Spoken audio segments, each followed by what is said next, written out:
Hey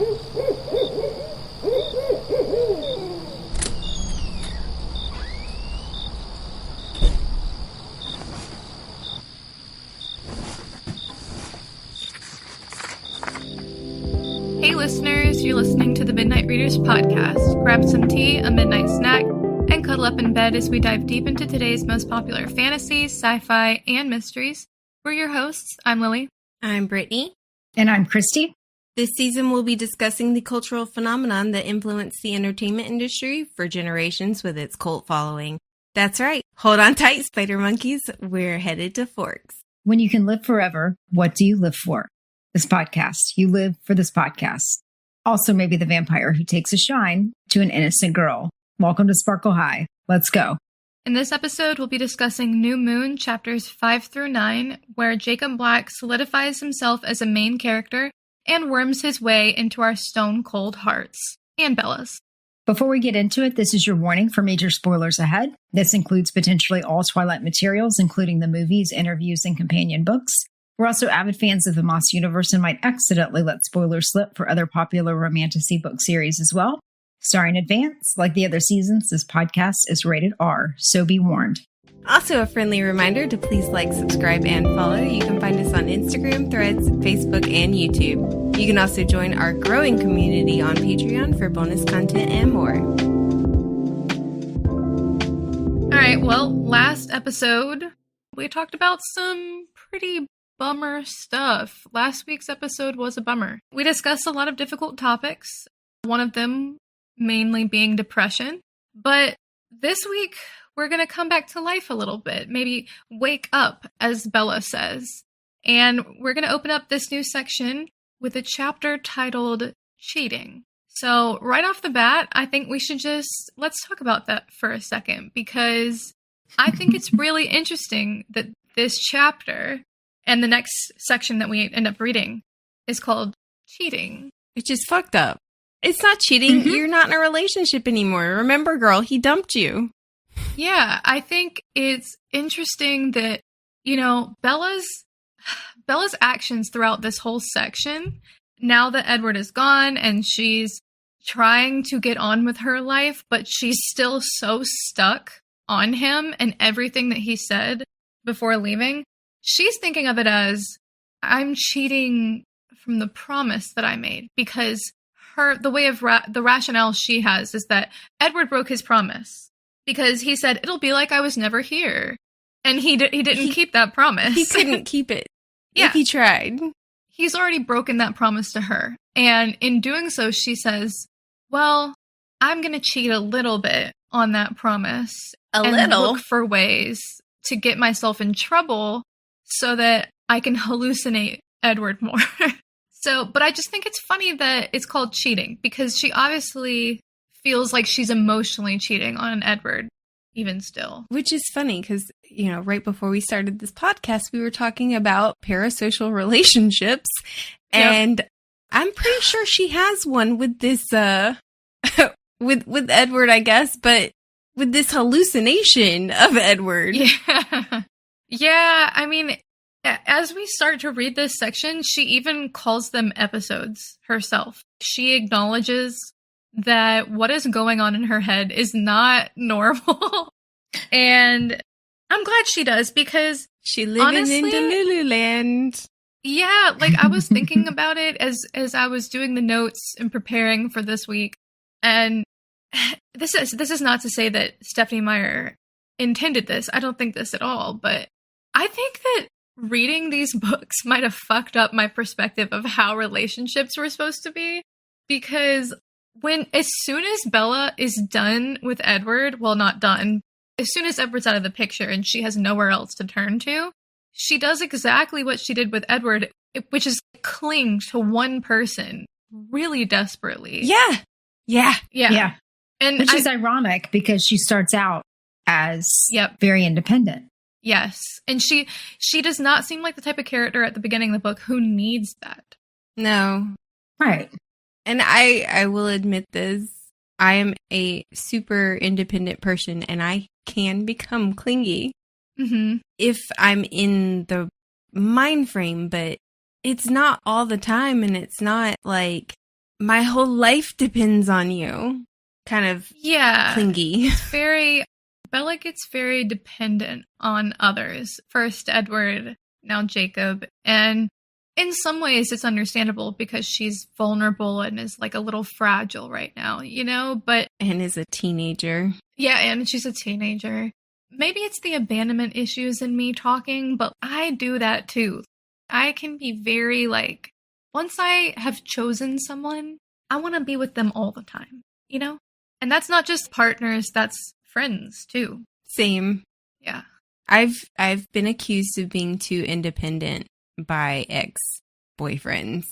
But and I do need my alone time. I really do. But if I feel that connection like with y'all, I miss y'all every day.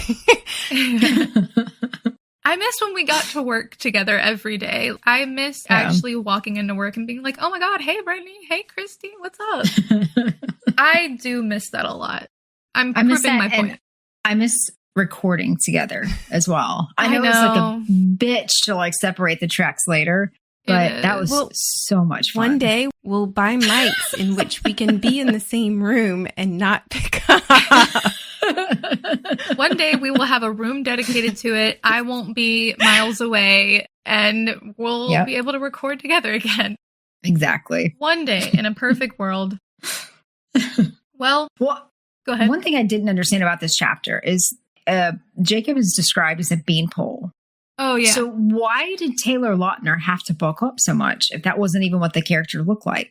Well, Jacob is a beanpole at first. If you remember in the first half of New Moon, I think it is, before he becomes a wolf, he's little. He's supposed to be little and scrawny.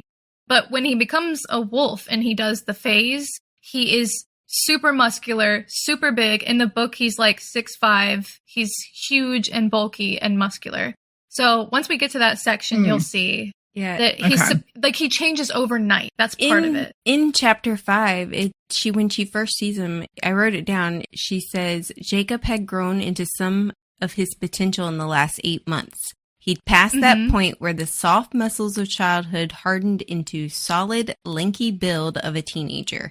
The tendons and veins had become prominent, which means his muscles had to be bulging, because veins don't become prominent unless they're bulging. But anyway, under the red-brown skin of his arms, his hands, his face was still sweet like I remembered, though it had hardened too. The planes of his cheekbones sharper, his jaw squared off, all childish roundness gone. Which I did write a little tiny rant about that, because I'm so sick and tired of reading on the internet about people seeing their childhood actors or singers or whatever, and then seeing them as adults and going, oh, they must have gotten plastic surgery. No, this is how growing up works. Like it happens. Sometimes, yeah. It happens to girls. It happens to guys. Why are we so obsessed? Why? Well, a lot of them have had work done. A lot of them, including K-pop idols. They're very known for it. Just wanted you to know that. Okay. Brittany's gonna log off.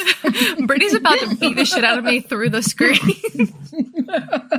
No, I've seen it about, what's his name? The dude that went off. Justin Bieber. Uh-huh. Oh. Where when he went from like childhood baby face to having a harder face, people were like, yeah, he got his I could see that as cheekbones. like age or like drug use. I mean, shit, dude. Well, true, yeah. But that's the thing I'm talking about, and I'm not. Yeah. I have seen it a lot more because of my recent entrance into the K-pop space. But well, yeah.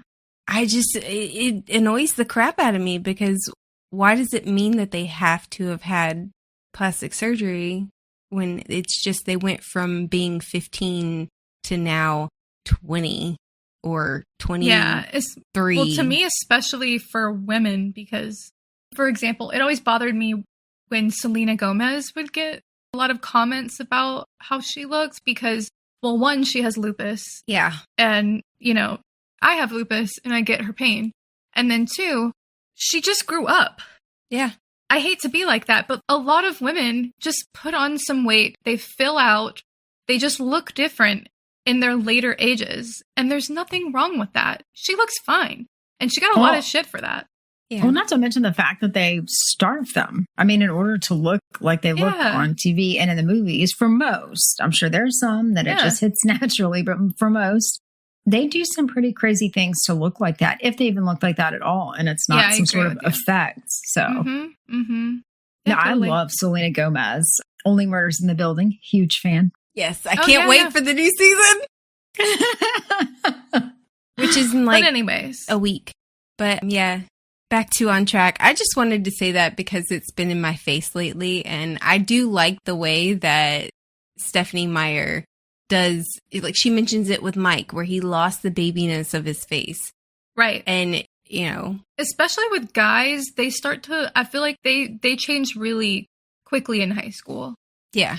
Yeah. But for Jacob, it is intentionally, when he phases, it's like a drastic change. Yeah, he's supposed to be, he's supposed to go from, like, he's a 16-year-old boy in this, and he's supposed to now have the body of a 25-year-old once he finishes completion into werewolf. Yeah.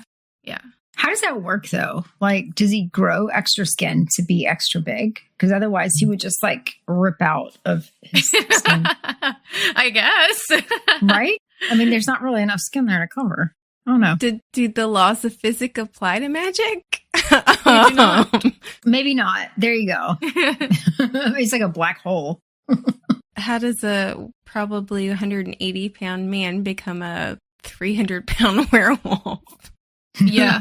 And then shift back in the blink of an eye. Not just that, but these ones where they rip out of their clothes, but somehow they shift back and they have shorts on. Only in the movie. They're supposed to have only them in the stashed. Shift retention shorts. No, okay, I do believe in the books he's naked. I do believe in the movie, when one of them gets hurt, they shift back naked, but you don't see it. They come. Yes.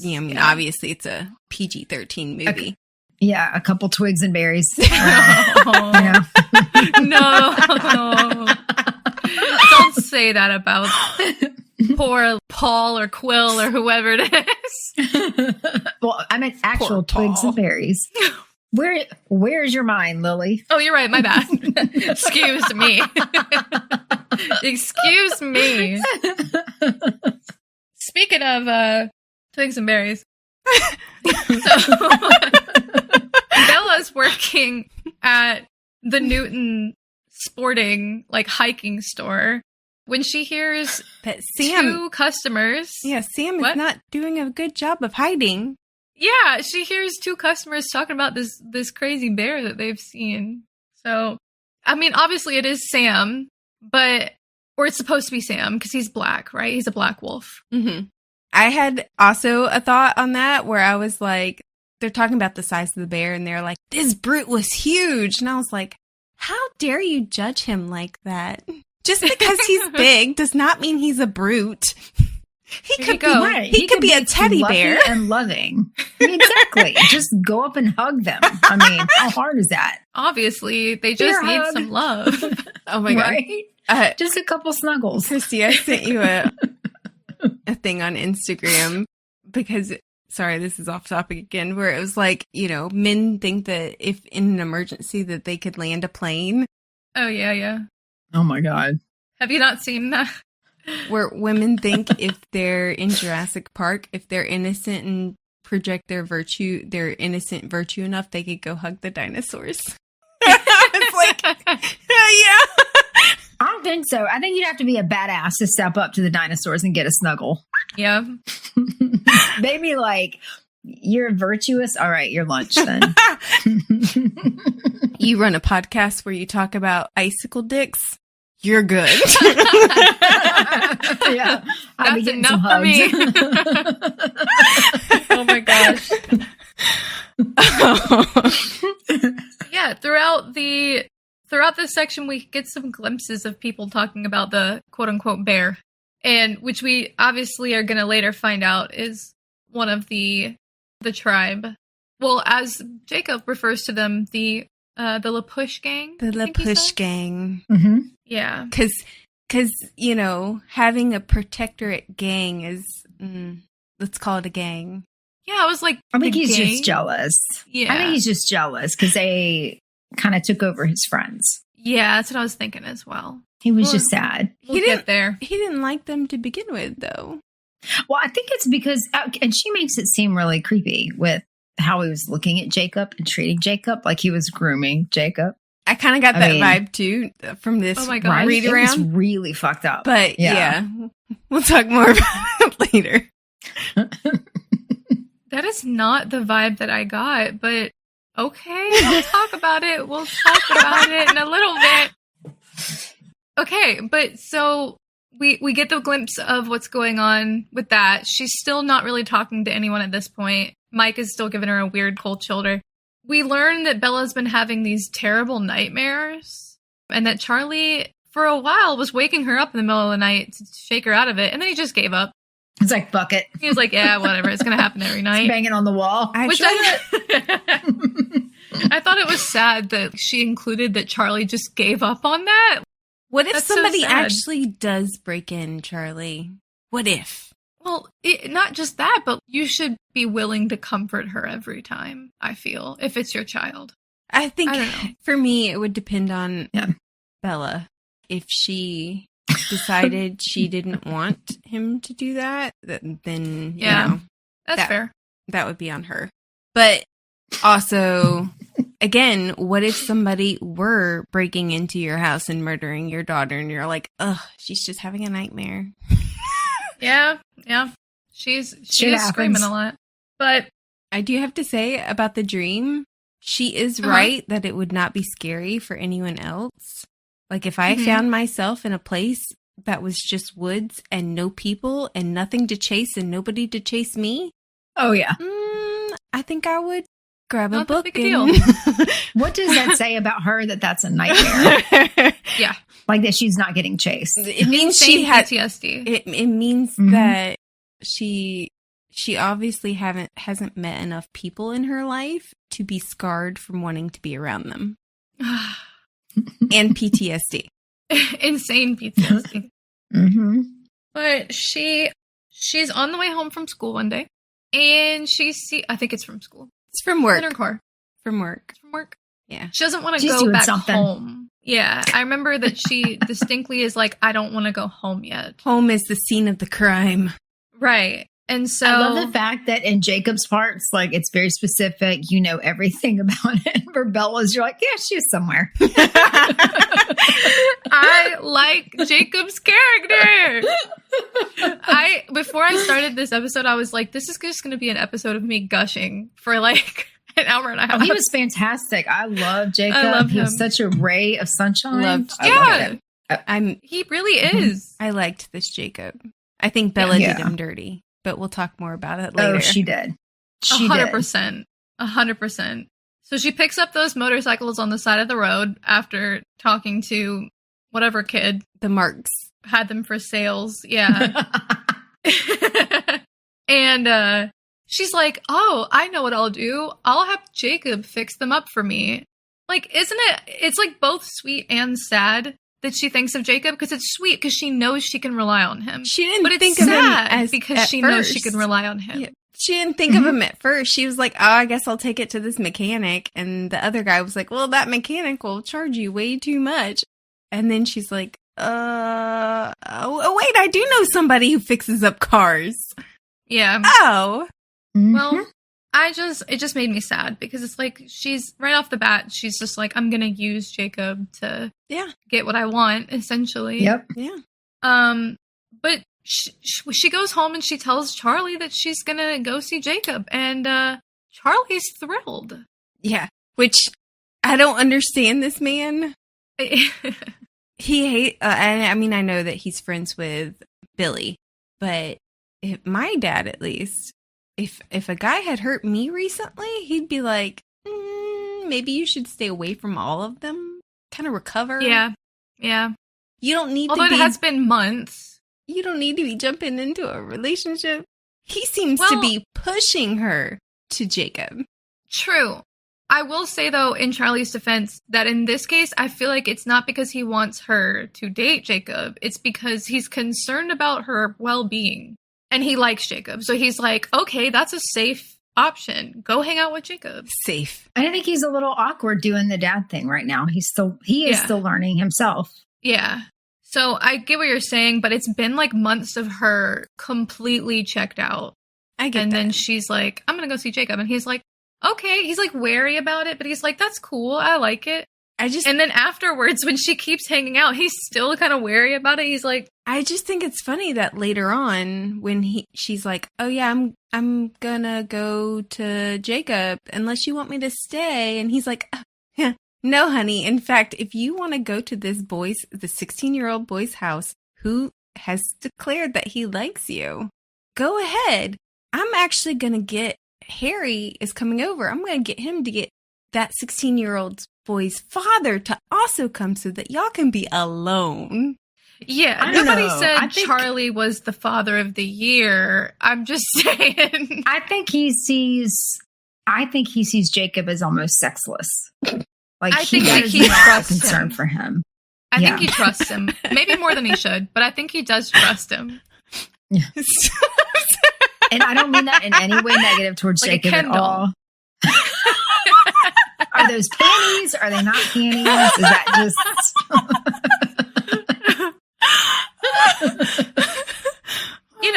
Jacob, the Ken doll. All the abs, the hair. Totally harmless. Totally. Oh, I thought you meant lower down. I did. Okay. What was it? Like in the murder bot, all the sec units are missing parts. Yeah. And they are described in the book, I think, as dolls with missing parts. Mm-hmm. Aw. That's Jacob. Poor Jacob. You guys are making me sad now. No, that's Charlie's version of Jacob. Charlie's version. Jacob was like, so here goes, then I guarantee you it would be like, donkey time. So, oh God, not donkey time. Donkey time. So instead of Taylor's versions, the album, we have Charlie's versions. Taylor's or Jacob's? Well, it would be the album's name would be Jacob Black, Charlie's version. Yeah. If his theoretical parts were an album. Yeah. Yeah. Are we talking about album versus like penis? Yeah, Brittany's the one that said Taylor's version like an album. So I'm saying, yeah. I was talking about the person as a whole. Lily, listen, as someone that is almost always permanently in the gutter, I feel like you have fallen way past me. Oh my God. I was talking about, it's like an autistic person with masking. You have Brittany, the Lily version, Brittany, the Christy version. Not that those are different, but same. I don't think you can see it, but I'm blushing. On one of the things the other day, I can't remember what it was when I was editing, and Brittany, you said something so dirty, and I was like, I'm so proud. Was it when I asked if they spit or swallowed? Oh, no, there was something else, but that too was good. Worse than that. No, I'm just kidding. Brittany was so proud of herself. She was like, was it that? Because that's the one thing that I've been thinking about, something that I'm going to ask about in Breaking Dawn, and that's why I brought that up. But oh God. Spitting or swallowing? Oh my gosh. This fucking episode is already off the rails. It is. But we have discussed like nothing. I'm like, what else did I say that was crazy? Oh, you said quite a few things, actually. Okay. Yeah. Okay. Right. Well, getting us back on track, I did want to point out when she does go to Jacob's house, he runs out to see her and it says, I smiled back and something clicked silently into place like two corresponding puzzle pieces. I'd forgotten how much I really liked Jacob Black. And there is this theory out there that Jacob was initially supposed to imprint on Bella, and it didn't work because of her mental shield. And I was like, oh my God. Evidence. What if this is evidence? No, that makes it even worse because now it means it's like, well, if I don't get you, I got your daughter then. Like, that's creepy. Ew. This is just stressing me. Now now Lily's going to log off. It was funny because I'd read that theory and I was like, ugh. And then I read that sentence and I was like, fuck. What if it's true? Yeah. I don't think that's it. I don't think it's the truth because I think Stephanie Meyer always intended for Bella to be for Edward. True. From the start. True. But yeah. But that's not a bad theory. I don't think it's a bad theory. Well, she, like you said, she gets to Jacob's. He's delighted to see her, of course. And even she's surprised at how pleased she is to see him. And I was like, I just know I'm going to be insufferable from here on out because I truly believe he was the better pick. Yes. And I'm going to try so hard not to be insufferable for the Edward fans. I'm trying. I'm really trying. AKA, I will not be trying. My friend Nora. When I told Nora that we were doing this podcast, she was like, I'll listen as long as there's no Jacob sympathizers. And I was like, girl, hello. I hate to tell you this, but I'm like one of the biggest pre-Renesmee sympathizers out there. Like, come on. I like New Moon Jacob. Yes, I do too. Yeah. Yeah. Also, another fun thing is that the 1986 Rabbit is back. That's what he's working on whenever she walks into the garage. When Bella says, oh, you must have a Y chromosome to understand this talk when Quill and Emery show up, I was like, talk to Mercy Thompson. Talk to fucking Mercy Thompson. Right? She makes quite a few statements that pissed me off, like with Lauren when she gets her hair cut short and she's like, did she get gum stuck in it or is something wrong with her? I was like, I know. Like, why are you hating on somebody for short hair? Like, well, it was such a dumb part of I know that she doesn't like Lauren, and clearly Stephanie Meyer has based Lauren off of someone that she hates, I feel. Yeah. But what is wrong with her cutting her hair? Why does that mean that something went wrong? Maybe she just wanted to cut her fucking hair. I know Lauren's a bitch, but damn. And I love short hair looks. I mean, so split ends happen. Yeah, maybe she just needed a fucking haircut. Maybe this is Brittany's version of a slit throat. Like, split ends. Okay, shave your hair. Not shave. No. Actually, I've been meaning to cut my hair, but I'm lazy. Maybe she just got tired of sitting on it one too many times. That's why she needed to cut it. Okay, Brittany, not everyone's sitting on their fucking hair. Miss, I got my hair stuck in my foot. That happened a week ago. I was sitting cross-legged. Yeah. So am I, Brittany, and my hair is up here. Anyways. So we get to meet. I need to cut my hair. I need to. Your hair needs a hair. Yes, your hair needs a trim. It does, and it's not gonna be because I got gum stuck in my hair. Yeah, no, it's gonna be because you wanted to. And Lauren, we're here for you, girl. Even if you are a bitch. Yeah, I mean, we're only here in the hair capacity because she is a bitch. Yes, yes, yeah. But we get to meet Quill and Embry, who are fun characters, at least for the brief moment that we meet them. I do love their names. Mm-hmm. I think they're great names. Yeah. I didn't understand Quill's a hand-me-down and Embry's from some soap opera. I was like, aren't they I guess not Quill, but more normal names? Embry is, I guess, I don't know if it's because of this book or not, but I feel like Embry I had never heard before this book, and I have not heard it since. Really? To be honest, yeah, I've never heard that. I do think it's a cute name. I like the name. Oh, yeah. I also really like the name Emery. Yeah. Not like the school, but Emery. Someone I know named her daughter that, and I think it's a really cute name. It is. But yeah, I just wanted to point that out, that I love their names. And I think it's funny that it's pointed out in the book that they're a little bit unusual. I also really like the dynamic between the three of them. I think it's very fun. And it feels relatable in a way that Edward is not.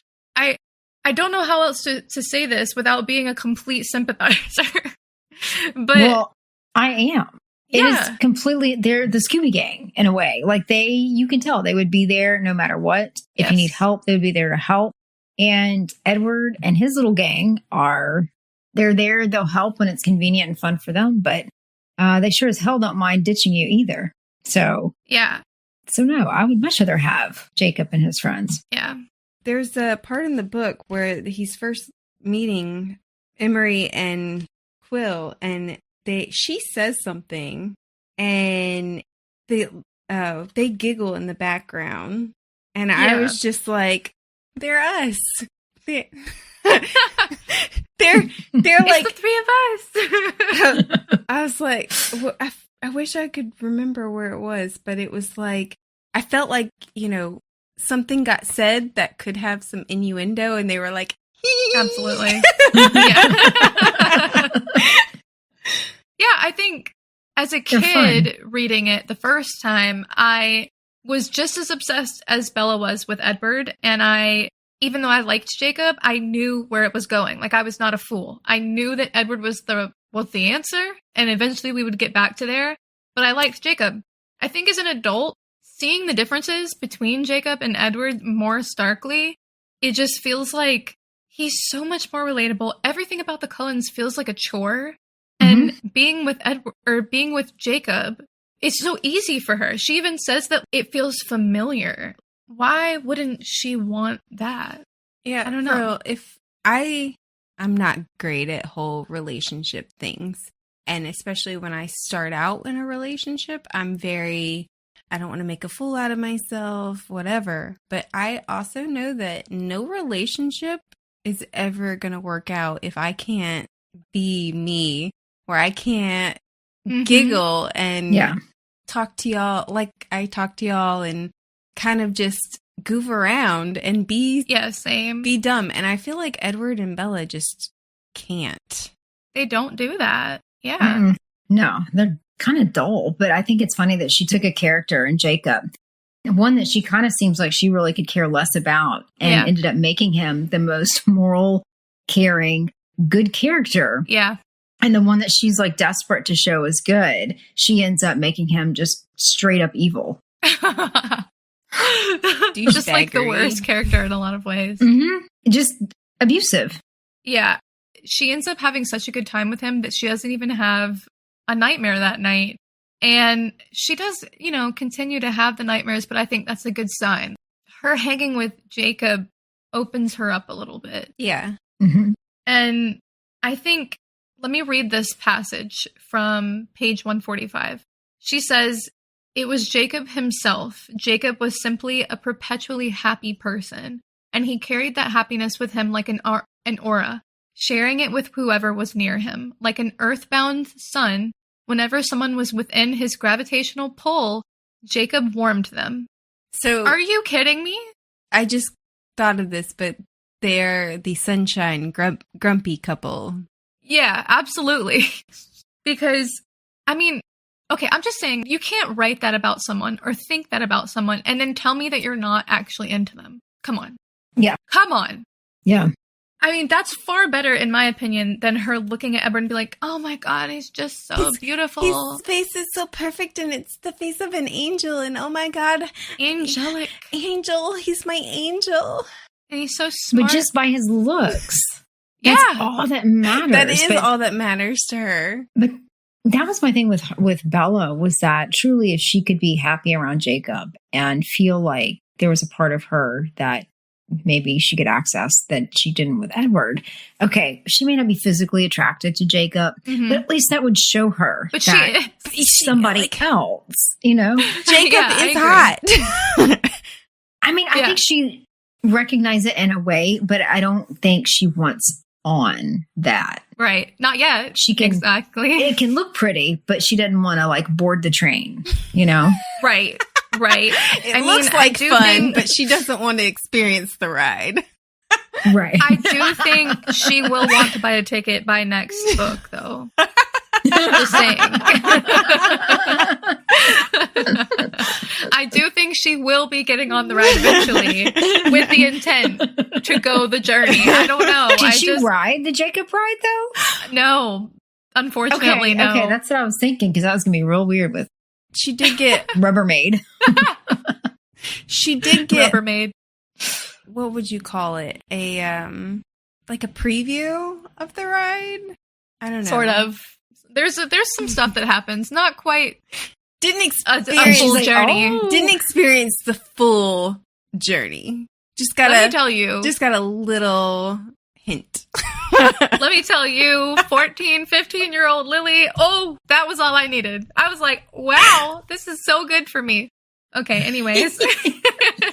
But also, I do want to talk about when she gets there, he says, "What are you, 40 now?" Which, by the way, I have had that said to me by a teenager at the library. They were trying to guess my age, and they were like, the teens are so harsh.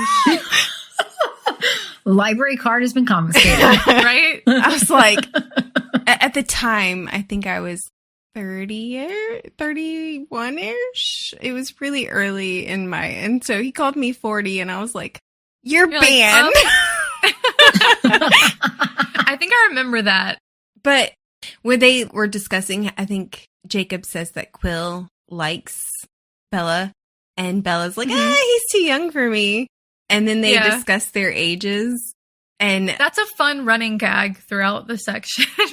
And Jacob ends up being 30 or something like that to Bella's 23. And then there's like more added on later. Yeah, because they tack on based on skills. And, I can cook and you can fix a car. And, it's like a running joke between them that is really cute.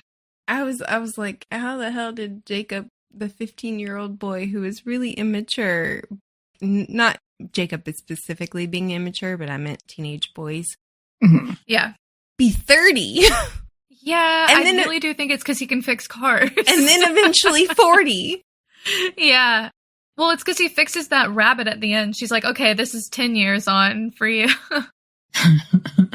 But the rabbit being the car, if anyone is confused, there's a Volkswagen called a rabbit. Yes. And as Mercy Thompson says, any car named after an animal is going to be a lemon. Now listen, don't ruin Mercy for me. It's just a trend, not that animals are problems. She loves her rabbit. Yeah, it's her favorite car. She loves her rabbit. Okay, but what are Rams? Okay, yeah, that's true. Jaguar? Mustangs. Mustang. I don't know Sally. about that one. Sorry. All right. Word association. But, so she has a grand time. She ends up spending a lot of time with Jacob, fixing up these motorcycles, back and forth every single day. They're hanging out. She's actually starting to go and open up at school. I'm not going to go every single day, day by day. I'm just going to say that there's a handful of chapters where we go from her deciding she's going to hang out with Jacob to them being together every single day, hanging out, best buddies. They become very close. She starts hanging out with the other people in the tribe on occasion. She meets Leah. She meets Harry and Sue Clearwater. We meet Seth, just briefly. We don't really know anything about them in this book. Which, by the way, Seth, I immediately thought of Zodiac Academy, even though this character could not be farther from that. But yeah, they eventually fix the motorcycle. They are sneaking around a little bit. Which, I do have to say this too. When they go to buy parts, Jacob's like, just so you know, this could get really expensive. I'm talking like a more than $100. $100? And I was like, it's $100 just to get my oil changed now, honey. Someone is gouging you for that. My dad does Do it not now. get your oils changed. I was about to say. I got it done once at a place that was like, they do it in like 15 minutes. And I also, I think I got That's probably what they say at home too. filters and stuff. But oh my God. no, my dad just didn't have time to do it that time. And so I get it. I ended up, and I think I got a couple of filters too, which my dad was like, no, never buy a filter from these places. Oh my gosh. But yeah. I was like, it apparently is $100 to change my oil. Yeah. And this was also in 2005, but even then it feels like $100 wasn't enough to fix those bikes. My grocery No. my grocery bill is $100. Yeah, right? But I think it's funny that she's like, oh, I got it covered. I'm like, how much money does Bella have? Well, she doesn't pay rent. She works. And That's nice, but I made nothing when I had my first job. I worked 40 hours, so I had quite a good bit, and I saved it up for a car. But Fair. She also had saved up money for a car at some point. But my problem with it is the fact that she was like, it's not like I'm going to college anymore. Right? I don't need this money. And Jacob is perfectly fine with it. He's like, of course you don't. You're going to live here and marry me. That's so sad, though. I think it's more that Jacob is like, okay, well, it's your money and I enjoy having a good time with you. You know what I mean? I feel like it's less that he's like, yeah, you're going to be here with me forever. He's not thinking about that. Jacob is not thinking about that. I don't think at this point. I mean, he likes her, but Jacob's not weird like Edward. Right. At least I don't think he is. Not here. We need a Jacob point of view. So, We do. So that Stephanie Meyer yeah. can ruin him too. You know, she really would. She really would. Yeah. She would put something in there about him wanting to marry her. Yeah. But what else? We should talk about how Bella is really, really being wrong for what she's doing. He told her at prom, I like this girl, but she's taken, clearly saying, I like you. Yeah. Mm-hmm. And then she's going to go to his house with the intention of using him for his mechanic skills, even though she says she's happy to see him. And then say things like, oh, I came here to see Jacob. And pretend like she didn't come there with a purpose. Mm-hmm. And, you know, if I were Jacob, I would be sitting there going, okay, so I told this girl I like her. And now she's saying these things that are kind of leading me to believe that she might be interested in me. Bella needs to state her feelings, even when she's talking about, oh, Quill is too young. He's the same age. And yet you're giving him the age of 40. Yeah. It's very misleading, and I don't like it. I agree. Yeah. I feel like she's very back and forth. There are moments when she says things like, you're kind of beautiful, like she does in the car, which is absolutely ridiculous. And then there are moments like the end of this section where they're at the movie theater and he blatantly says, I'm going to hang around. I really like you, even if you're rejecting me. And then she says, I'm not going to come around. Like, she is clear there. She's like, I don't want to be with you. She's like, I'm not going to come around. You shouldn't wait. I feel like she's being fairly clear there, but she's sending mixed signals. It's because she's holding his hand. She's sitting in the car with him. She's like, oh, you're so warm. I was about to say, she makes it clear after she's spent all this time saying these things and making him be like, maybe? Is she saying that she likes me? Oh, she thinks I'm beautiful? Oh, she's holding my hand? Oh, what? Yeah. Yeah. Her actions. I mean, I agree with you. And for me, I've had friends tell me that they like me. And after they do that, I will tell them, you know, like, okay, no offense, but I'm just, I value you more as a friend. And then I'll distance myself in the sense of we no longer touch or do anything that could remotely be interpreted as me leading them on. Yeah, I agree. I think it's a couple of things. I think one, she's very selfish about his time and attention. Two, she feels like she needs him to continue to be, I guess, like not in this spiral of depression.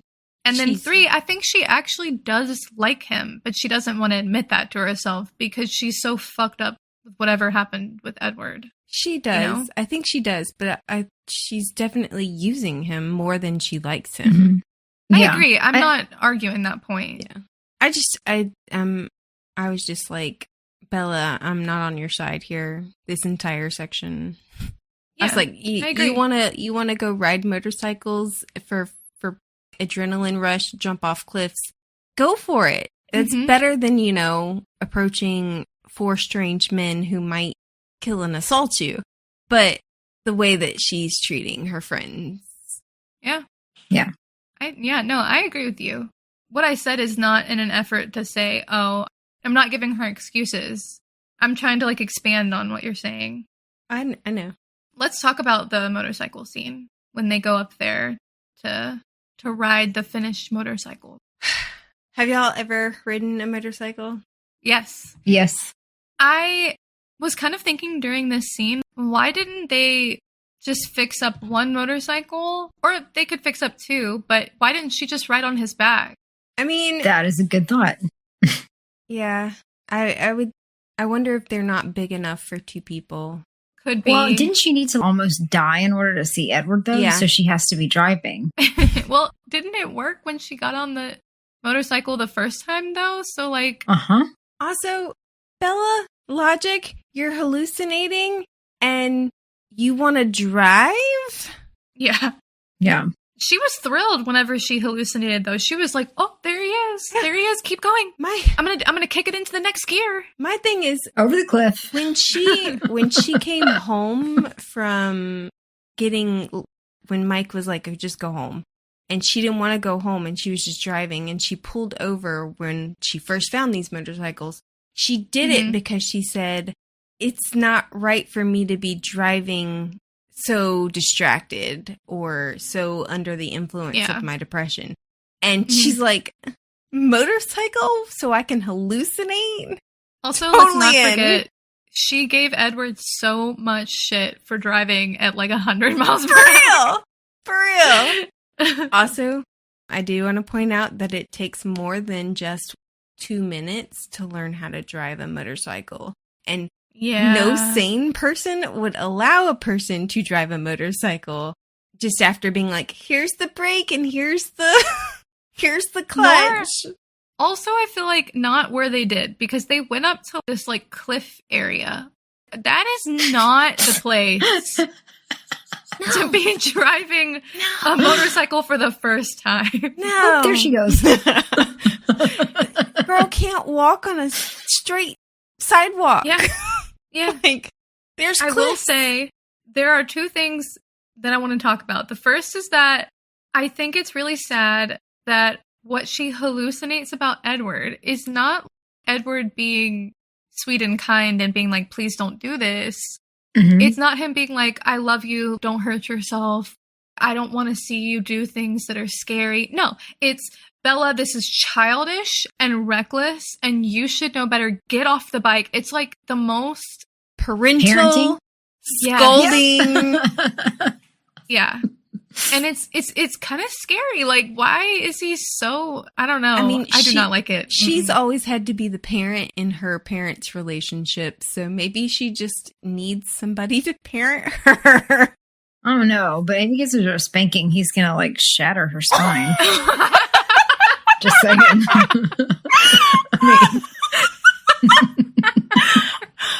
Oh my God. Oh my God. I need that now. I don't know why that killed me.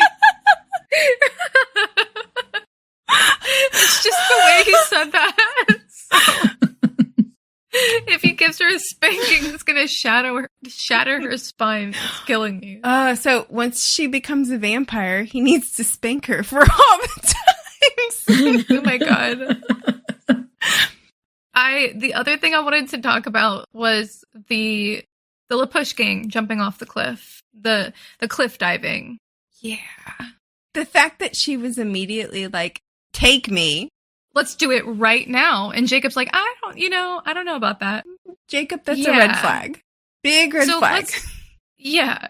Let's discuss what you guys were kind of saying earlier, because Jacob says when she asks him why he clearly is upset, seeing Sam and the pack. He says that they think that they're like the protectors of the reservation, and it's weird. And he also says that he doesn't like how people are acting once they join this little cult. He says that Embry has been acting weird lately and avoiding him, which Embry is his best friend. And the fact that the council listens to Sam, he does not like that. Mm-hmm. Yep. My dad's But important, that's but where- they're listening to Sam. I'm confused though, because I don't understand why Jacob would have been unaware of the legacy of the tribe in the first place. How he knows about the cold ones and all of that, but how does he not know about the wolf part? Because that doesn't seem like it would. The I don't wolf know. part only comes out when there are vampires around, so they haven't had wolves in a really long time. And only the elders of the tribe know. Yeah, so if you read the illustrated guide, for example, Sam's story, Sam is the first in the group to phase into a wolf. And when he does, he doesn't know what the fuck is going on. And he's like, is something wrong with me? Like, he freaks out and he hides for like a week. And then I think one of the elders finds him because they had an inkling of what was going on. And they talked to him about it. And he's like, oh, I did know a lot of these stories, but for some reason I did not put together what was going on. So it's kind of addressed with Sam that they might know some stories that would give them an inclination of what is going on with the wolves, but he didn't put it together because he wasn't sure how it was happening. He was still learning how to shift himself. And so on the beach, they keep it very close to the chest. On the beach, Jacob does tell Bella that the tribe is rumored to be descended from wolves. So they do have this theory of them being werewolves, but it's not fact for them. But it doesn't, I guess in a way, it doesn't feel authentic in that with the tribal elders, mm-hmm. if she was truly basing it off of an actual tribe, right? It always felt to me like there was more of an openness, like it wasn't a secretive culture, that it was more of open sharing, and that it would have been information that would have been shared with other members of the tribe, and kind of a group consensus on what was going on and support. And so it doesn't really feel authentic that there would be this huge secret, especially something on this level where it would create this kind of resentment and frustration with Jacob. Well, I think it's interesting that you say that, because another thing I wanted to talk about was the fact that this story about where they came from, even though she says that she did all this research and that she's presenting them the way that the Quiutes said that their stories are, there's just no way that she can represent the Quiute tribe in a way that is authentic, because she is not from that tribe. And then two, it's actually so ridiculous of her to take the culture of someone else and then just change what she needs. You know what I mean? Like, just to profit off of it in the way that she has. And for her to present it as factual is crazy to me. And you can go online, and the Quiute tribe actually has a page where you can donate to them if you wanted to. And on their website, they say what people think is their story is not the case. They have a lot of information on their website. It's called QuiuteNation.org. I recommend to anyone, if you're actually interested in anything about them, to go see how they describe themselves, because I would rather us acknowledge what the truth of their tribe is, you know? Yeah. It says that their original territory stretched along the shores of the Pacific, but the Quiute elders remember back in the days when the old people dared challenge the koala, the mighty whale, and recounted the story of how the Bayek, the raven, placed the sun in the sky. So they have all of these stories that are not to do with the wolves, and I think that for her to just, it's hilarious to me that she says that she has represented them authentically. Okay. What's up? But I didn't realize that she said that she thinks she represented them authentically. In the illustrated guide, she says that she did a bunch of research and that everything that is in the book is true. Oh, so they do turn into werewolves? We got to talk to, she needs to tell us where she got this information from, because I wonder if I might have saved where she said that. Well, as far as the keeping secrets, I could see in today's day and age, if, that were a possibility or a truth within a certain community, even a Native American community who are generally more open. Mm-hmm. I could see them thinking, well, this isn't real, or a generation going, well, we need to keep this quiet because there were the witch hunts and all the things that happened to the Native Americans, plus, medicine men are considered like hoax, and that spirituality stuff is just dumb.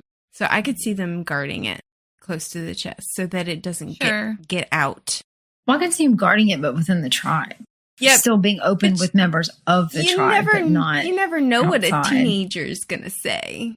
Because the teenager's going to be, quite possibly, like Jacob, be like, yeah, this is just some legend, myth thing, and it's not real, and let me share it with my friend. Yeah. I could see that happening. I could. Well, for him, they could just get Sam in there, he would face, and then that would just fix that really quickly. I could see it being shared with the adults of the tribe. Right. Not the kids. Now, what were you guys talking about with the grooming stuff with Sam? So Sam and he's always watching me. Mm-hmm. Yeah. That looking at me funny. Yeah. Like he's waiting for me. Paying special attention to me, singling me out, making me that feel is special. Grooming behavior, and that's creepy. That's the description of grooming behavior. But I think in this case, what was intended was Jacob Black is descended from the last alpha, which was Ephraim Black. Yeah. And so the rest of the tribe that is already phasing, they know that eventually he's probably going to, and that he's supposed to be the leader of the pack. And so Sam is focusing in on Jacob because he knows he's not supposed to be the alpha. And so they're waiting for Jacob to phase so that he will take that role. Okay, so when you say it like that, it sounds like common sense, and it makes sense. And that's how I took it when I first read it. That's how I took it when I first read it. But reading it as an adult, it reads like... Yeah, no, I get that. Reading it as an adult and after sitting through a book of Edward, then it reads vastly different. No, I get where you're coming from. I think the reason I didn't read it like that is because I had just read the stuff in the illustrated guide about Sam. And so if I had not had that background, I don't think that it would have come off as clearly to me. You know what I mean? Like and it's not clear in this book. They don't say it now, so there's no way you would know that reading it. Yeah. So I was going to bring this up later too at a different book, but the wolves only change into wolves, or they only start phasing when there are vampires around. Right. So Sam changed because the Cullens were there, and I guess Paul, and we don't know the third person. And then there's Emery. Jared, okay. So they changed while the Cullens were there. Why is Emery and Jacob and all of them still changing when there are no vampires around anymore? Maybe once it starts, you can't stop it.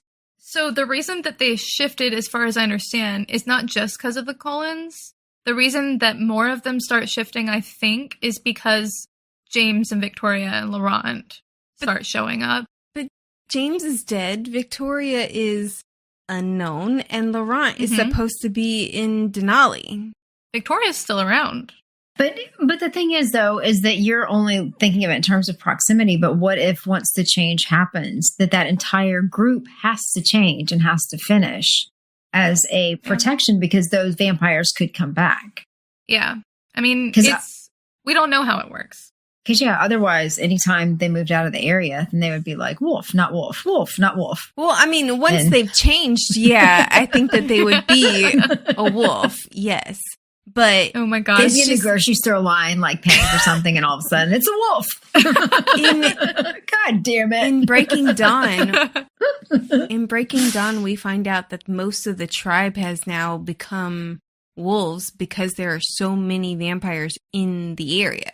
Right. But they potentially wouldn't have phased had there not been vampires. That was the way I always took it.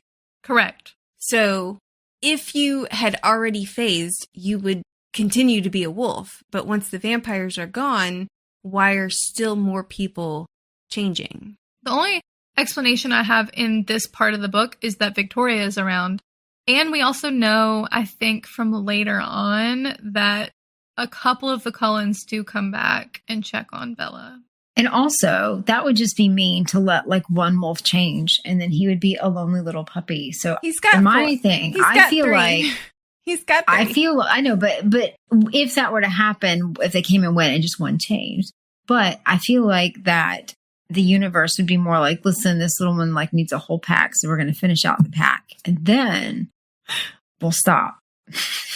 Right? Yeah. So he has buddies. He needs buddy.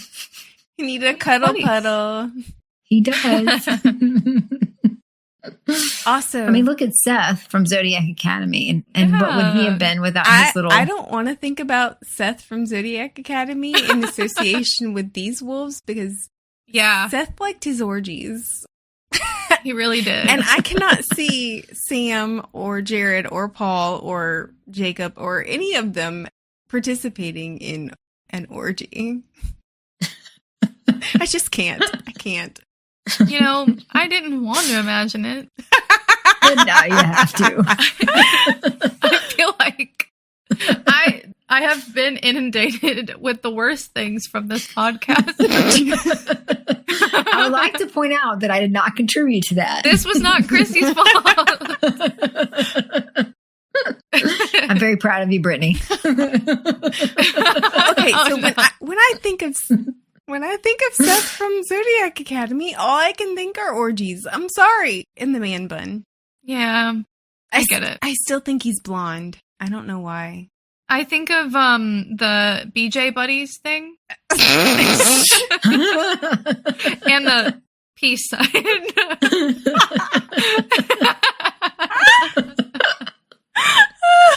Oh my God. Oh my God. All right. I do want to talk briefly about the other characters that are not Jacob, even though I could talk about Jacob forever, probably. Yep. Oh, just really quickly, I should say, obviously, she busts her head open. They have to hide that she falls off the bike. She goes to the hospital twice. Yeah. She goes twice. At this point, I'd be, if I were Charlie, I'd be like, okay, what the fuck is going on? No, for real. I don't care if you can't walk a straight line. This is too much. And Jacob, while I do love him and I love his supportive nature, don't let her get back on a bike, dude. And he does. He's like, why don't we do something else? Or like, maybe we should do homework, you know? Like, he was like, there's got to be something else we could do, at least for a little while. He has to coax her into doing something else, which is funny, but at least he eventually does take that away from her. But so she begins opening back up to her friends at school a little bit. Angela is very sweet about it. She's like, I missed you. Jessica and Lauren, not so much.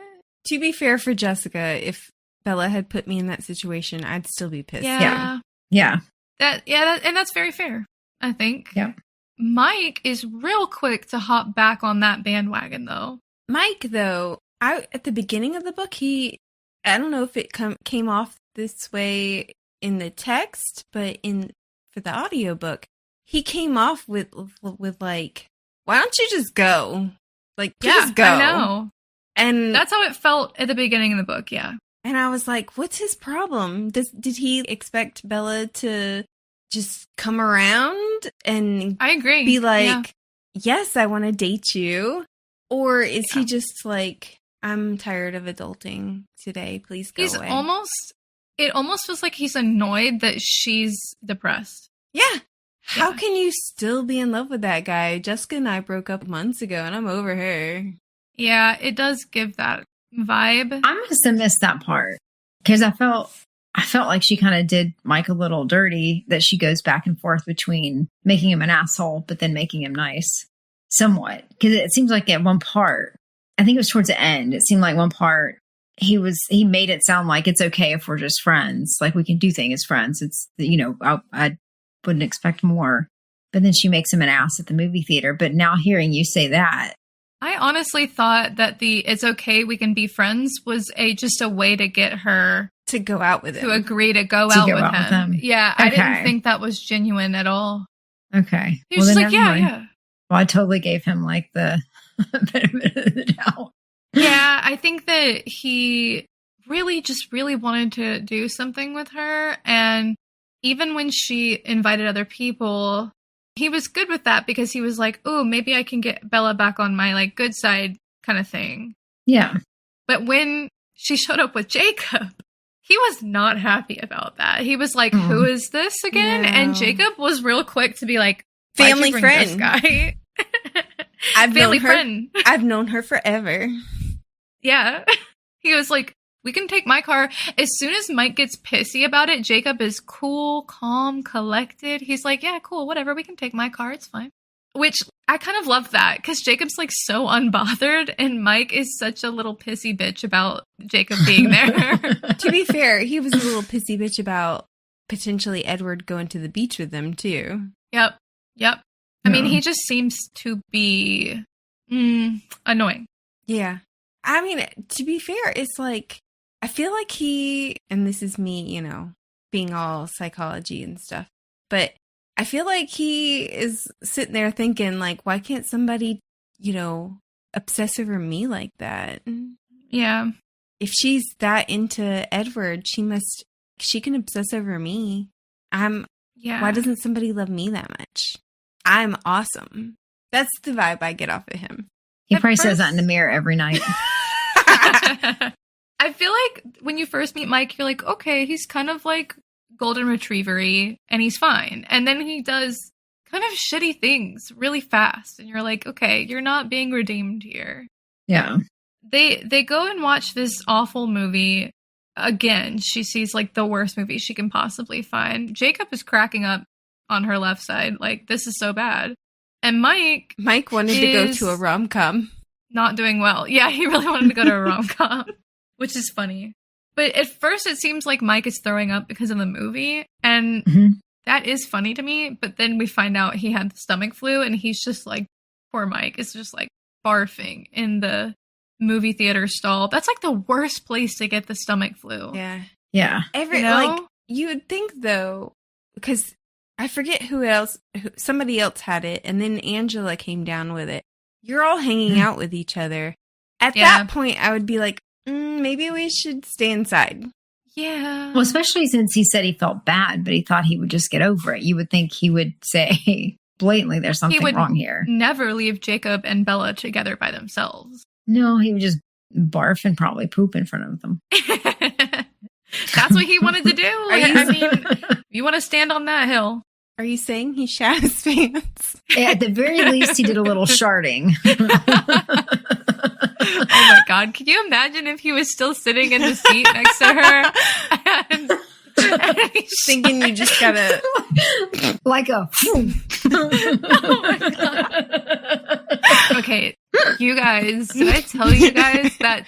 I told you that story about my ex that shit next to me, right? On the bus? I don't think so. It's the really bad ex. That's why I love that story. I don't remember. Wait. What? He pooped on the bus next? What do you mean on the bus? So the ex that was really awful to me, no names will be spoken. Guesses will be taken. Yes, I will take guesses. I say call the bitch out. No, I'm kidding. The ex that was really awful to me for a long time, there was one time, because we went to high school together, we were sitting next to each other on the bus in the morning, and he had a moment. He was asking the bus driver to stop. She would not stop. He was like, it is gonna happen. He shat his pants sitting right next to me on the bus. And honestly, if that's not the best karma ever, like intervention ever. Oh man, I love telling people that he shit his pants. I know that's awful, but y'all, he deserved that. He deserved that. And everyone had to smell that for the rest of the ride. And everyone knew who it was. Were you like, right here? I was like, right here, I can't believe. right here. I was like, I can't believe I had to sit here. Did you move? I couldn't. The bus was full. I would have sat on somebody's lap. I scooted off the edge as far as I could. Sit on the floor next to the driver. I was just like, somebody scoot over, please. Somebody's lap, scooching. Oh man, guys, you don't understand how much he deserved that. You don't understand. He deserved that and more. Anyways, so although I don't think Mike necessarily deserved sharding in the movie theater. Not that happened, but if it did happen to him, I don't think it would deserve it. Not that the movie theater deserved Mike sharding in the movie theater. But okay, let's stop talking about poop. But why? I swear we are normal people. Are we? To the readers, to the listeners. We do not always talk about poop in our normal lives, okay? We just like to have fun. But let's go back to the book and let's finish up our section. So at the end, I forgot to say that it was Valentine's Day. Yeah. And that Jacob gave her chocolates. And he was like, so are you going to be my Valentine? And she's like, what exactly does that entail? And he's like, the usual slave for life kind of thing. Which I was like, what? He's adorable. He is. He is. But I think anyways, it's funny that when the right guy says, I want you to be my slave, you're like, aww. I think it's adorable. He's fun. It's fine. Jacob would never. Mm-mm. It's also sadly ironic because he ends up imprinting and becoming the slave. Yeah. Yeah. Which, yeah. To a child. So if you imprint, can you eventually say no? I know she can say no, but can he be like, oh, No. she did not turn out like how I thought? No, he cannot. He cannot in any way.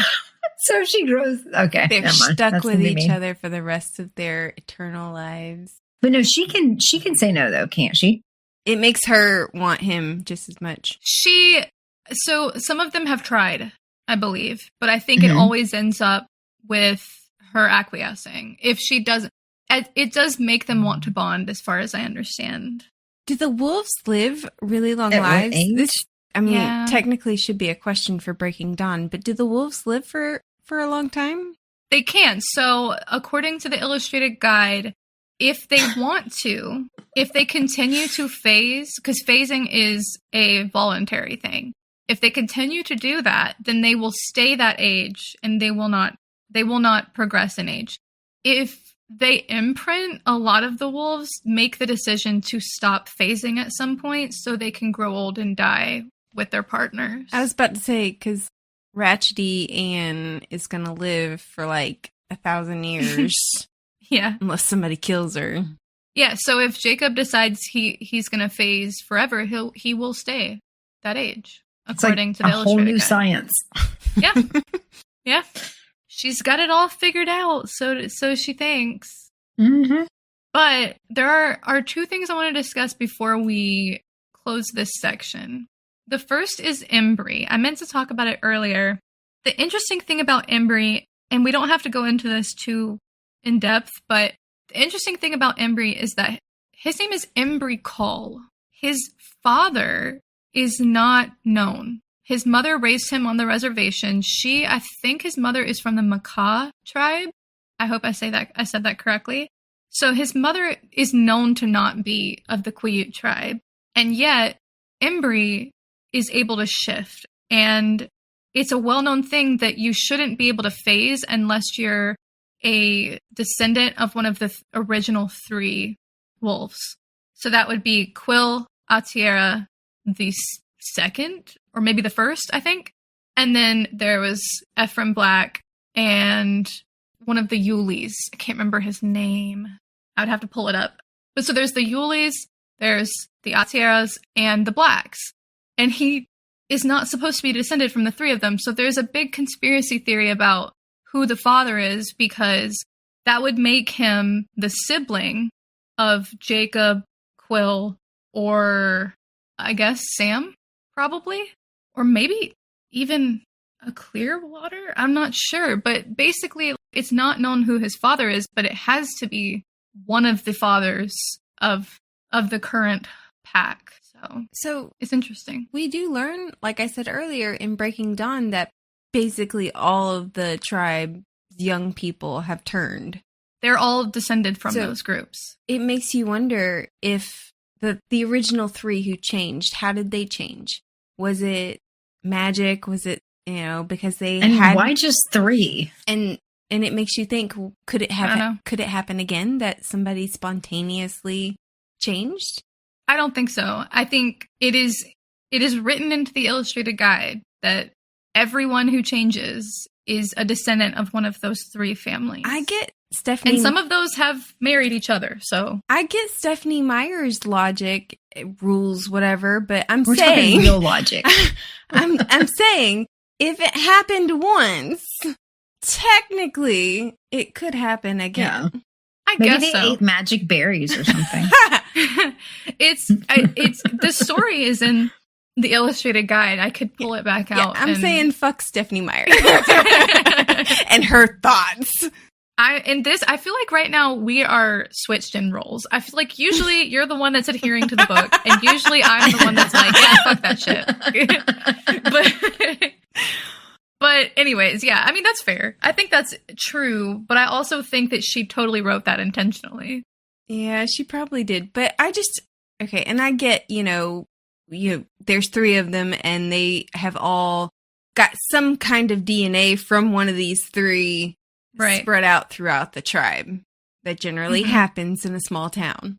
Right. But that many? I can show you the family tree. But it just seems odd that only 3 would change. Like, that's a very small pack. Especially with the amount of vampires that I believe attacked originally. Mm-hmm. Yeah. So, I mean, yeah. That was not... I don't... That was not logically... I don't know if it was Were there only... more and they died? I was about to say, I don't know if it was only 3 that shifted. It's just that those were the 3 elders. It's the 3... that survived. It's the Trinity. Yeah. The Trinity of the Woods. There you go. Brittany's figured it out. It's the Trinity. Christy. Okay. Brittany. Christy's like, what the fuck? But brain will work. Because clearly, you've got some black DNA in the Clearwaters. And right. I wonder what...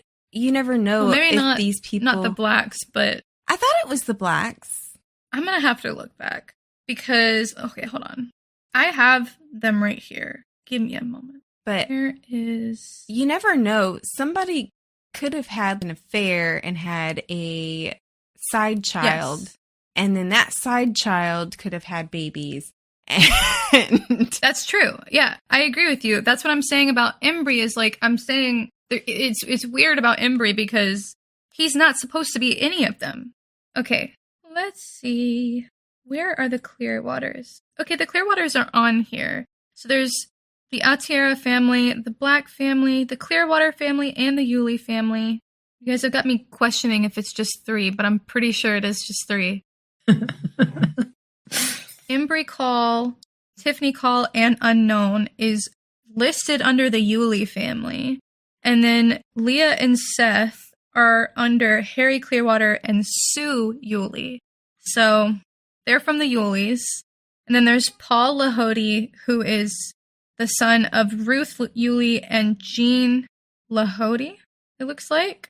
Sam Yulee is Joshua Yulee and Allison Alarnock. I think it's kind of hard to read. You know what would be funny? I'm looking on my phone. If... What? Brain. We know that Harry dies and that Charlie ends up with Sue. Yeah. I know they're probably too old to have kids, but if they did... And Charlie's second child also became a werewolf. That would be so crazy. Charlie would be like, what the fuck is wrong with me? First a vampire daughter and now a werewolf, whatever. Yeah. Like, what is wrong with my children? Okay, it is the 3. You have to be either an Atiera, a Black, or a Yuli. And you have to be a gene carrier for one of those 3. So, I don't know. But I thought that was interesting. I wish we would get an answer on that just for funsies. But in my head, it's going to be that somebody else spontaneously developed the ability to turn into a wolf based on vampire proximity. If the original 3 are the Trinity, would that make Embry Jesus? Yeah, but so in the illustrated guide, I'm bypassing that. Chrissy said, anyways. in the illustrated guide, is it possible that those 3 were the surviving members, and that the others they're more, I keep wanting to say spontaneously combusted, but more spontaneously wolfed, and that there was a much bigger pack, but the others died. Those are the 3 that survived. So is it ever possible that maybe one survived that they didn't know about? Or even if they spontaneously turned into wolves, what about their children? What if they had children before they died? Let me read you. It's a short passage. I know, like Brittany's says. like, no. Keep your logic. Keep your Stephanie Meyer logic. It's very clearly outlined in the stories. Clearly, Stephanie Meyer doesn't know what she's doing. Okay. I'm just trying to tell you what the answer is. I don't like her answer. I don't like it. Okay. I mean, that's fair. No, go ahead and read it. But also, I wanted to say that if Embry is Jesus, then who's the second coming? Whoever had the most fun. Great question. Okay. The Queets have a detailed history. I'm going to skim this and leave some out. So, essentially, the early Queets had the ability to use astral projection. When this ability led to a coup, the rightful chief put his spirit into the body of a wolf. His progeny was able to assume wolf form as well. The first time a vampire or cold one entered the Queets' land, the tribe discovered that their wolf protectors were able to kill vampires, but it was an almost evenly matched contest. Vampires became the main focus of the Quiute wolves. Over time, the warriors gained the ability to assume wolf form only if a vampire triggered the reaction. This history was passed down through oral storytelling, blah, blah, blah, passed from werewolf descendants to the next generation. All tribe members know the basics, but think of the stories as myths. Okay, see, Stephanie Meyer, with her logic, I'm going off of that. Okay. If it didn't just spontaneously happen, it was because they astral projected themselves into wolves. I feel like somebody could have discovered how to do that again. Maybe so. Maybe so. It's canon in my brain now. She doesn't do a good job of explaining it. Oh no. I'm gonna choose to believe that this entire tribe is not somehow all related to each other through 3 people. But that would be the Mormon thing to do, for her to do a tribe that's all related to one another, Brittany. But it gives me the ick. It gives me the ick. We saw how that worked out for the Egyptians. Yeah. I mean, that was some fucked up shit. Yeah. I don't want the icky vibe. King Tutankhamun. Yeah. No, toot toot. Little toot toot. Little toot toot and his stub leg. Okay.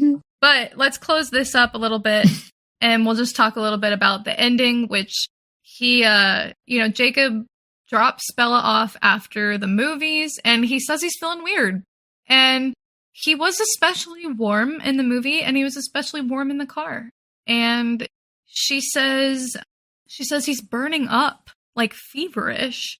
She also says, I do want to point this out, because I think this is crazy considering her brother is named Jacob. I have to read you this passage.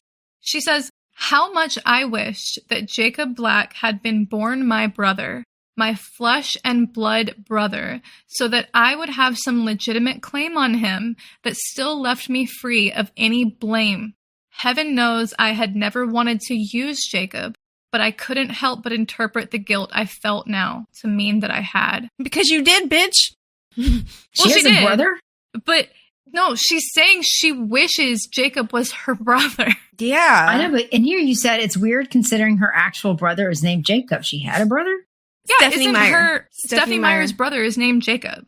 Oh, I thought you meant Bella, and I thought I missed a huge part of the book or something. Okay. Which I think it's really gross that she wrote this character who she calls God. her personal son. Christy just got it. Sorry, that just connected. Yeah. Yeah.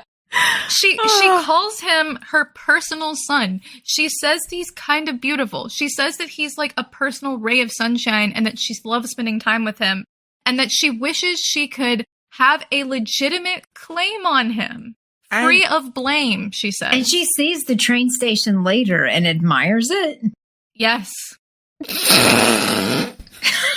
Yes. Awkward. Yes, ladies, she does. Stephanie Meyer might have really liked Game of Thrones. Oh my God. Both of us. Is her brother? Oh, okay, but what does that say about her real brother if that's the same name and he and the character Dude, she's named him after imprints on a child? Yeah, her siblings are Jacob, Heidi, Seth, Paul, and Emily, and they all have character names in the book. Heidi. I don't remember. Heidi. And also, she's super mean to Heidi. Heidi is one of the it's not coming to me, the Alaska group. What are they called? The Denali clan. Oh. I believe. I just like Heidi. It's fun to say. Yeah, it's cute. But yeah, so I thought that was weird, especially as we're getting, closer to Jacob. She's like, I wish I had this claim on Jacob. More icky vibes. Very nasty, gross, icky. And Bella, you could have a claim on Jacob if you date him because, Oh, I was mistaken. Heidi is one of the Volturi. She's a guard in the Volturi. I'm sorry. Oh. But so maybe she doesn't like her sister. Yeah, people have said that. People have said that. But anyway, so he drops her off. He tells her he's going to rush home because he's also not feeling right. He doesn't say sick, but he says not right. And she's like, oh no. And she says, call me when you get back just so I know that you're okay. Wait for me. And he doesn't. Wait for me. And we get this cryptic phone call of Jacob saying, I'll call you when everything is better. Wait for me. Essentially a wait for me, Bella, please. Also, Bella gets the stomach flu, and I totally forgot that from this book. Totally out of my mind. Anything else we want to discuss? I think we discussed everything pretty good. We did kind of lump together a couple of those chapters, but they are very similar in a lot of ways. This section was mostly, I spent time with Jacob. I went to school. I spent time with Jacob. I went to school. Oh, and they didn't leave a seat for her in the cafeteria. And there's new people. Yeah. And they freak out when she starts talking. And they're like, what the hello? Fuck? She speaks! But, okay. Any thoughts for next week? Anything we're excited about? Oh, one last thing. I do think it's interesting. It was a good literary plot that the day that she's finally speaking, she asks Angela what day it is, and it's literally a year from the day she got to Forks. And she's like, oh, so this is my renewal. This is what my life would have been like had I not met Edward. Mm-hmm. Which is exactly the same, she says. Which is not true, because then it would have triggered the wolves, but, Is it? Yeah. Well, not only that, but Bella literally isolates herself from everybody. Yep. She wouldn't have done that had Edward not been there. She might have dated Mike. She might have dated somebody else. I don't know. She was pretty solitary on that first day. She might have dated Jacob. I could see her dating Jacob, but not Mike. Yeah. Or maybe not Jacob, because she wouldn't have a reason to go over there. Mm-mm. She met Jacob at La Push, and she liked him. Maybe that would have sparked more of a interest than her original one, which was, Edward. All right. Well, I guess we'll end the episode there. We hope that you'll join us for next week's episode. We'll be discussing New Moon chapters 10 through 14. New episodes drop each week, and don't forget to check out last season's discussion on the Empyrean series, available now. Please remember to like, subscribe, and follow us on social media. That like and follow are super important for us to continue to bring you new episodes each week. So please, please, please do so. You can also support us by joining us on Patreon. Thank you for listening to the Midnight Readers podcast. We'll see you next week. Happy reading, listeners. Don't stay up too late.